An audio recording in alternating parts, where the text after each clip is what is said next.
Thank you, Will. We're covering multiple breaking stories right now, including some dramatic new developments in the wake of the Florida school massacre. I want to go to our correspondent, Martin Savage. He's outside the Marjory Stoneman Douglas High School down in Florida, the site of the attack. You're getting new information. What are you learning? Well, this truly is a stunning development in the investigation post the shooting now. It's coming to us from the Broward County Sheriff, that is Scott Israel.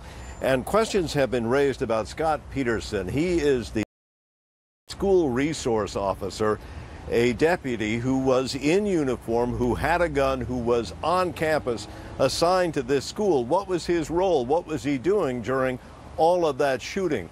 It's now been reviewed, and he has been suspended and gone into retirement.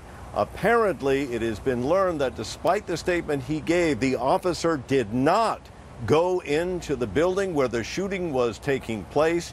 He did not engage the shooter. Here's the sheriff talking about this stunning turn. We're not going to disclose the video at this time, and we may never disclose the video, depending on the prosecution and the criminal case. But what I saw was a deputy arrive at the west side of Building 12, take up a position, and he never went in.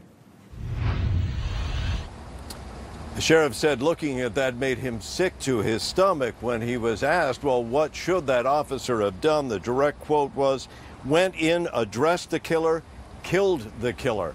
Now, behind the scenes, there have been reports that families of those young people who had been killed in the attack had become aware of Scott Peterson and the fact that he had not gone in, despite the fact he was outside the building.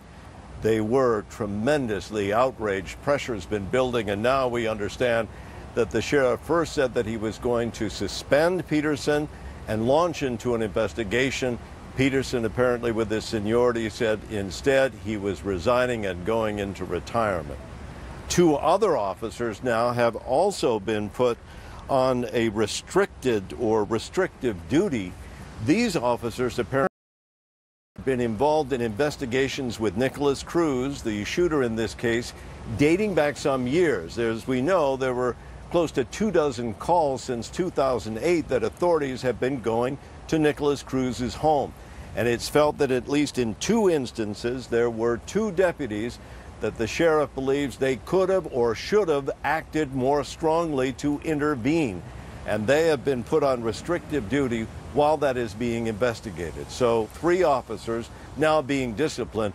One of them has been fired as a result of inaction on that terrible day. Wolf? Yeah, very disturbing development indeed. Martin Savage on the scene for us in Parkland, Florida. Thanks very much. As young mass shooting survivors.